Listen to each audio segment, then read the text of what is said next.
Hi, everybody. My name's Michelle, and this is the GreenTalk Show. And I'm here today talking with Ben Kogan of Reusable Solutions. Hey, everybody. Welcome, Ben. Hey, thanks for having me on your show. This is great. Yeah, welcome. So we're going to dive in. I'm just curious. I live in New York City. What happens with the trash that I make? It just nothing. You put it in the can and then it's gone forever. You don't have to worry about it. No, it goes to one of a few waste streams. One of them is recycling, and we can get to that in a minute. Recycling isn't great. We need a better system. The other one is disposal. So it's like landfill or incineration. So I have a handy map here, which you can pull up. So this is where New York's residential waste ends up. So let's just kind of, this is the map over here. It shows you different districts go to different areas, and they kind of go all over the country. So I'll kind of go through them quickly. I just did a talk with Nicole Clean Bushwick Initiative that was like an hour long. So to try to get this all in 10 minutes, I'm going to try my best. Okay. So yeah, Staten Island, their trash goes down to South Carolina. I mean, that's an 11-hour drive. Just imagine just a truck full of trash getting every day. Stuff is going from New York City to South Carolina, from Staten Island. Manhattan. This one is a particularly bad one, even though the commute is short. This one has the infamous Covanta incinerator. And the problem with the incinerators is that a lot of our waste goes to this incinerator that opened 30 years ago. It burned nearly 378,000 tons of the city's residential trash last year, just a mile from a school where the entire student body is categorized as economically disadvantaged. In fact, an advocate for closing the incinerator said, I talked to many, many communities whose trash comes to us, and they're not aware that when they throw something in the trash, they're actually hurting a little second grader's lungs. I mean, that breaks my heart to hear something like that. At least about 1 in 4 children in Newark has asthma, a rate 3 times higher than the national average. And that's because of this incinerator that's happening here. So yeah, that's that one. Some of these other ones, this one goes over towards Niagara Falls. There's some other Manhattan parts that go to Pennsylvania here. The Queens trash goes also to upstate New York, kind of, I think that near that other place near Niagara Falls. Then Brooklyn, this is where my trash goes, but I don't have much trash anymore. I've tried to change my ways to down here. This is in Virginia, the Waste Management Atlantic Waste Disposal. So it just goes really far, and it just, once you sort of see this, you're like why? Like, why can't we let's just stop having so much trash? I think is kind of one of the big answers to the question. Yeah, and I'd love to talk to you about some reusable solutions. Tell me about that.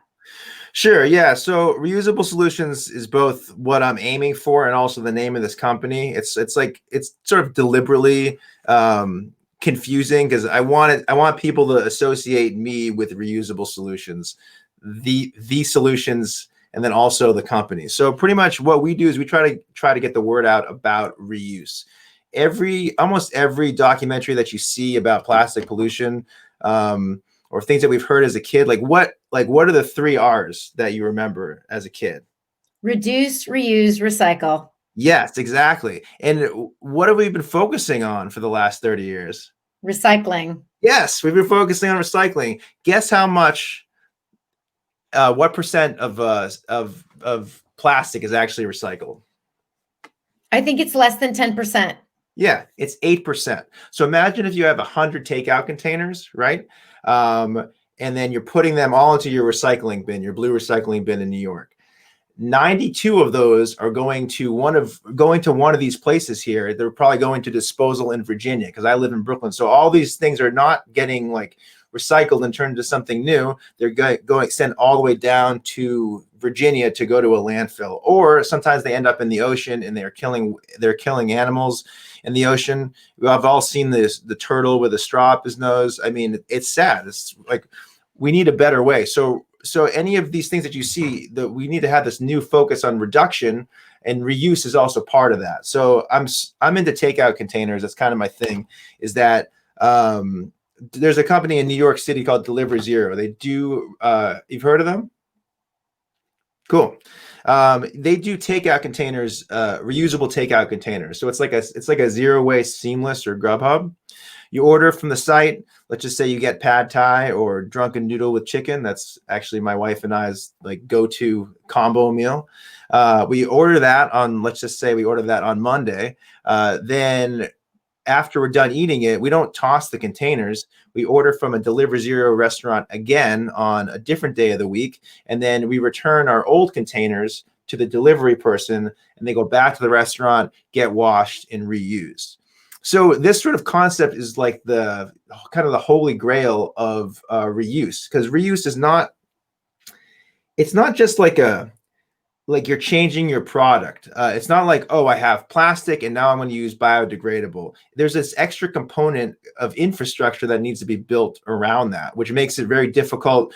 You can't make an easy switch because when you have an old container to be reused, it's not just a new material. You have to find a way to transport it back to the restaurant and then it also has to be washed. So there's this whole sort of system that has to happen. Yeah, that more or less is sort of the pitch on reuse, and that it is, I think, the most promising aspect of the reduce, reuse, recycle is that push like has the most promise to reduce waste is reusing items. Yeah, I got really excited when I heard of it because I love ordering food. Everyone loves delicious food getting delivered to your house. Yeah, But I totally. can't stand the immense amount of plastic, single-use plastic, that a lot of it is non-recyclable and it's dark colored, which is more difficult to recycle. It's like worst case scenario with your food delivery. And this Deliver Zero is the most amazing model, and it's like growing in New York City. And I'm excited that we get to introduce everybody to it. Yeah. Tell me more about your reuse wish list. Okay, sure. Yeah, I have a lot. Considering a time constraint, I'm going to say my top two. Okay. My first one is thinking kind of what I was talking about before is getting rid of trash. We have to find a way to just not make as much trash. And sort of part of that is incentivizing people to not make so much trash. Because right now, trash is free, right? We have something, we throw it out. We don't pay extra to throw it out. We just toss it. And the tab, but it's not free to do that. Like the city pays, I think last year it was $450 million to export our waste to all those places that you saw on the maps that we just did. So what we did here, I'm trying to make it less easy to reduce, less easy to put stuff in the trash. So what if or like incentivized to not put in the trash. So this was the idea. So instead of having the city could provide bags for free. Let's just say they provide 20 bags for free to each resident per month. But then at the end of the month, they can buy the bags back from you. So you sell the bags back to the city, and then because they're already paying. I mean, I'm gonna just give me 1 second. I'm gonna do a quick calculation, right? If it's $450 million a year, how many people are in the city? 6 million, 8 million? Mm-hmm. Let's go with 8 million, okay? 450 million divided by 8 million. So this is some pretty rough math here. It's $56 a year for trash. I don't know if that's right. I think that is not right. But let's just use that number, or if it's a month. So let's say it's $56 a month. They could buy the trash bags back for you for not having to use that service. So that's the idea, is that if we have less trash, then it costs less for the city to export the trash because there's not as much of it. So that's like idea number one, is to have, a sort of buyback of trash bags. And you can only use their bags to get your trash picked up. Otherwise, it won't get picked up. That's part of the deal. The next thing I'd say is is a subsidy for restaurants or tax break that participate in a deliver zero type scenario. So the city, if they give you to incentivize restaurants to be part of it, they can they'll get a tax break from the city, or the city will pay them to be part of this kind of thing. So those are my top two.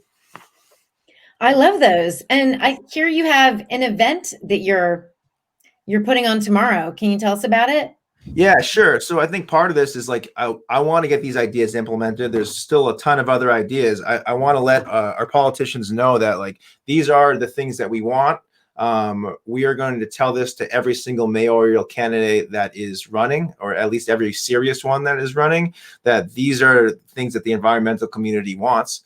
And the event is called an environmental fundraiser. It's with Scott Stringer, who I got to tell you, I didn't know he was running before somebody approached me about it. I heard the name like once or twice before. He is the comptroller of New York City. But I've been posting about it, and people are like, I love Scott Stringer. And other people are like, yeah, he's like a serious contender. So there's like an actual possibility of, maybe being able to influence policy here and like get his ear for at least a night, and hopefully he takes that with him to office if he gets elected.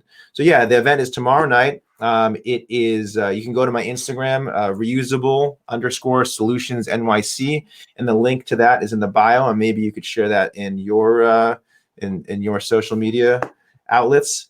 Yeah, and we're going to talk to Scott Stringer about what we want as a reuse wish list for New York City if he becomes mayor.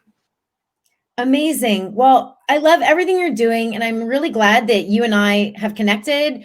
And it's so cool that there's this community of New Yorkers who are like into this, and kind of like we're all getting to know each other, and we're all gonna keep working together to make New York City a more sustainable city. Yeah.